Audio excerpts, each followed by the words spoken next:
ఆత్మబంధువులందరికీ నా యొక్క ఆత్మ ప్రణామాలు. ఇంత గొప్ప ధ్యాన జ్ఞాన మార్గాన్ని మనకు అందించిన మహాత్ములైన బ్రహ్మర్షి పితామహ పత్రిజీ దంపతులకు, నాకు జ్ఞానాన్ని అందించిన బ్రహ్మర్షి తటవర్తి వీర రాఘరావు గారి దంపతులకు ఆత్మ ప్రణామాలు తెలుపుకుంటూ ఈరోజు కార్యక్రమాన్ని మనం మొదలు పెట్టుకుందాం మాస్టర్స్. ఈరోజు భగవద్గీత శ్లోకం 1వ అధ్యాయం 31వ శ్లోకం. నచ శ్రేయోను పశ్యామి హత్వా స్వజనమాహవే న కాంక్షే విజయం కృష్ణ నచ రాజ్యం సుఖానిచ. అర్జునుడు ఇలా అంటున్నాడు, కృష్ణ, ఈ యుద్ధంలో నా స్వంత బంధువులను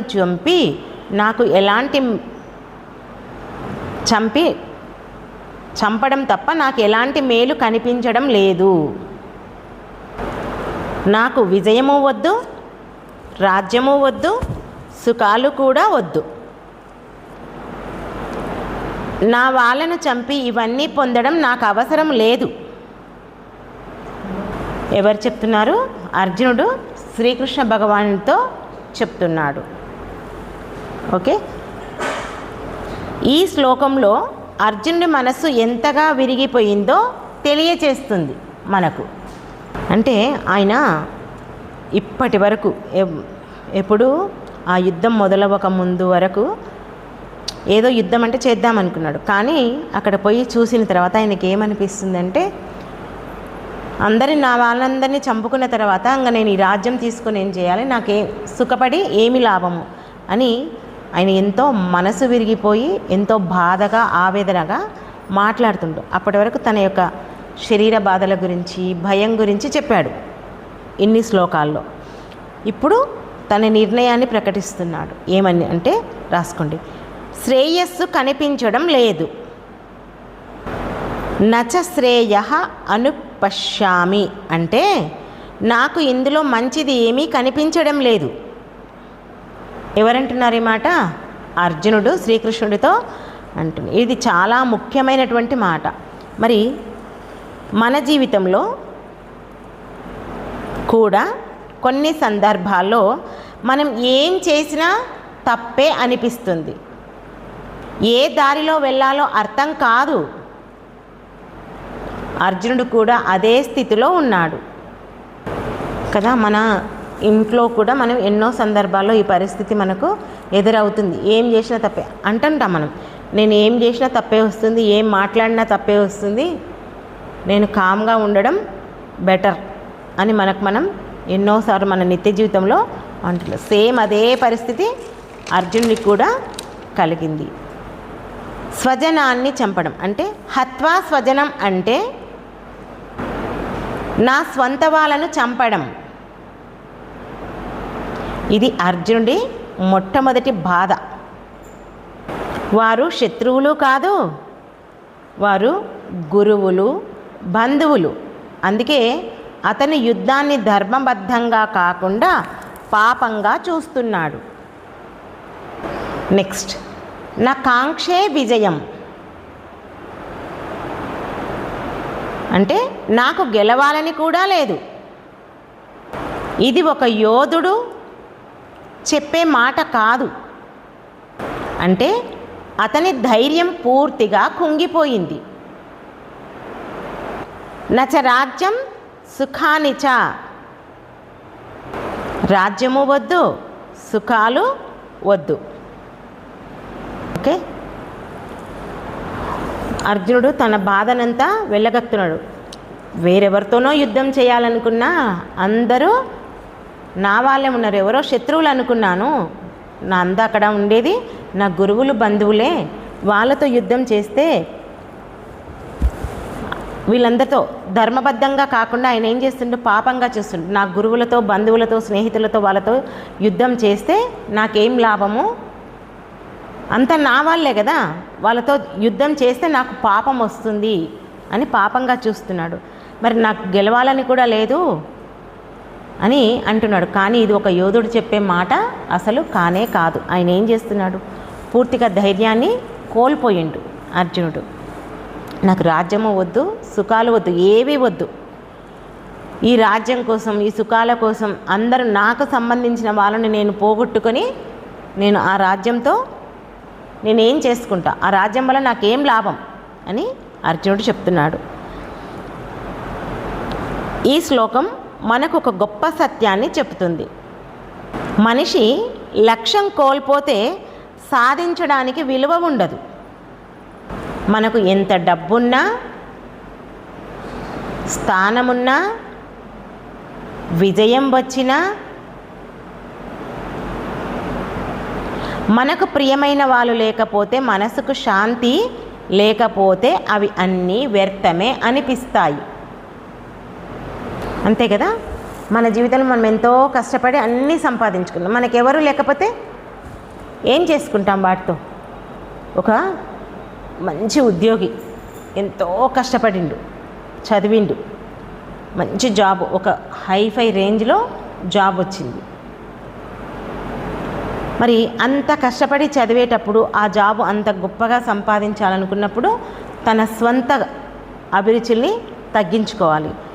కుటుంబం వాళ్ళతో కానీ, పిల్లలతో కానీ, తల్లిదండ్రితో కానీ అన్నిటినీ తెంపుకుంటేనే అతడు దాంట్లో విజయాన్ని పొందుతాడు. అవునా? లేకుంటే మనకు ఒక లక్ష్యం కావాలంటే కొన్నిటికి దూరంగా ఉండాలి, ఉంటేనే మనం దాంట్లో విజయం పొందుతాం. సరే, తెచ్చుకున్నాడు. తెచ్చుకున్న తర్వాత ఇన్ని రోజులు పట్టించుకోలేదు. ఎవరిని? తల్లి తండ్రిని కానీ, భార్యని కానీ, పిల్లల్ని కానీ పట్టించుకోలేదు. మరి ఇంకా అట్లాగే ఉంటాడు కదా అని అనుకుంటారు కదా ఎవరైనా సరే. ఆ మనిషి మాట్లాడడం చేయడం ఎందుకు ఆయన దగ్గర మాట్లాడడము అని చెప్పి అనుకున్నప్పుడు మాట్లాడరు. అప్పుడు అనిపిస్తుంది, అరే నేను ఇంత పెద్ద ఉద్యోగం తెచ్చుకున్నాను, నెలకి ఇంతగానం సంపాదించి పెడుతున్నాను, నాతో ఎవరు మాట్లాడటం లేదు, ఇలా ఉన్నారు అలా ఉన్నారని బాధపడ్డాడనుకో, అంత డబ్బు సంపాదించి ఏమైనా శాంతి ఉందా? సంతోషం ఉందా? సుఖం ఉందా? ఏమీ లేదు. ఎవరి కోసం నేను ఇంత కష్టపడి అంటారు. ఇళ్ళల్లో కూడా మనం ఏదైనా మాట్లాడని మాట మాట్లాడితే, ఎవరి కోసం సంపాదిస్తున్నాను? మీకోసమే కదా నేను ఇంత కష్టపడి సంపాదించేది అని అంటారా అనరా? తప్పకుండా ఆ మాట వస్తుంది. సరే, ఇక్కడ అర్జునుడు కూడా అదే మాట చెప్తున్నాడు. ఇంత గొప్ప రాజ్యాన్ని నేను సంపాదిస్తాను, కరెక్టే, బాగుంది, కానీ నా అన్నవాళ్ళు లేకపోతే నేను ఇంత రాజ్యాన్ని సంపాదించి ఏం లాభము? అనుభవించడానికి ఉండాలి కదా అని చెప్తున్నాడు. మనం ఆధ్యాత్మిక దృష్టిలో ఈ శ్లోకాన్ని కనుక గమనిస్తే, రాసుకోండి, అర్జునుడు ఇక్కడ ఒక ముఖ్యమైన పొరపాటు చేస్తున్నాడు. అతను కర్తవ్యాన్ని భావోద్వేగంతో కలిపేస్తున్నాడు. అతడు క్షత్రియుడు, యుద్ధం అతని ధర్మం. కానీ అతను బంధుత్వాన్ని ముందుకు తెస్తున్నాడు. క్షత్రియుడు కాబట్టి ఆయన యుద్ధం చేయాల్సిందే, కానీ యుద్ధం చేయకుండా ఏం చేస్తున్నాడు?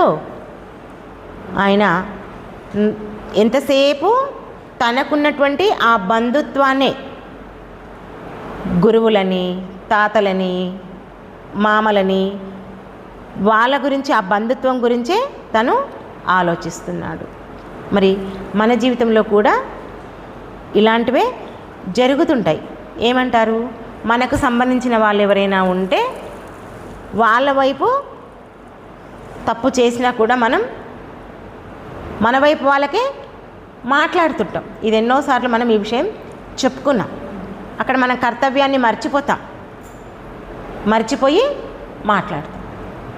సేమ్ అదే అర్జునుడు ఎలా చేసిండో మన జీవితంలో కూడా మనం ఎన్నోసార్లు చేస్తుంటాం. ఓకే, ఈ శ్లోకం మనకు చెప్తున్నది ఏమిటంటే, మనసు కలతలో ఉన్నప్పుడు మనకు సరి అయినదే తప్పుగా కనిపిస్తుంది, మరియు మనం చేయాల్సిన పనిని కూడా వదిలేయాలనిపిస్తుంది. అర్జునుడు ఇక్కడ యుద్ధాన్ని వదిలేయాలని నిర్ణయించుకున్నాడు. అదే సమయంలో శ్రీకృష్ణుడు ఉపదేశం ప్రారంభం చేశాడు.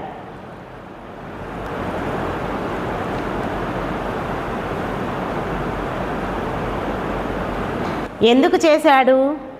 ఆ సమయంలో అర్జునుడికి అవసరం. ఎంతసేపు తన బంధువుల గురించి, గురువుల గురించి, ఆ బాంధవ్యం గురించే ఆలోచిస్తున్నాడు. కానీ తన కర్తవ్యాన్ని మర్చిపోయాడు. కాబట్టి అర్జునుడు శ్రీకృష్ణ భగవానుడు ఇలా కాదు అని చెప్పేసి ఆ భగవద్గీతను చెప్పడం ప్రారంభించాడు. ఓకే, మరి మన జీవితంలో మనం కూడా ఏం చేయాలి అంటే, మనం ఏదైనా ఒక పని చేస్తుంటే ఇది నాకు మాత్రమే లాభమా లేక అందరికీ శ్రేయస్సా? ముఖ్యంగా ఈ పని చేయడం వల్ల నాకు శాంతి వస్తుందా? అంతే కదా, మనం ఏ పని చేసినా మనకు శాంతి అనేది ఉండాలి. శాంతి లేకపోతే మనం ఏది చేసినా లాభం లేదు. అంతకంటే ముందేం చెప్తున్నాడు? ఈ పని చేయడం వల్ల నాకు లాభమా లేకుంటే అందరికీ శ్రేయస్కరమా అనేది ఆలోచించాలి. ఎందుకంటే బయట విజయం కంటే, బయట విజయం సాధించవచ్చు ఎలాగో ఓలాగా, కానీ మన లోపల శాంతి అనేది ఉండాలి. అందుకే అర్జునుడు కూడా ఏం చేస్తున్నాడు?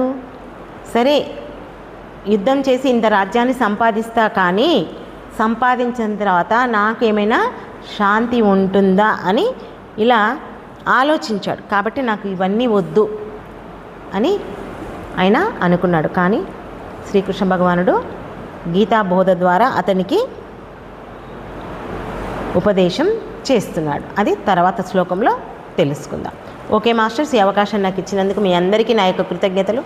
Thank you.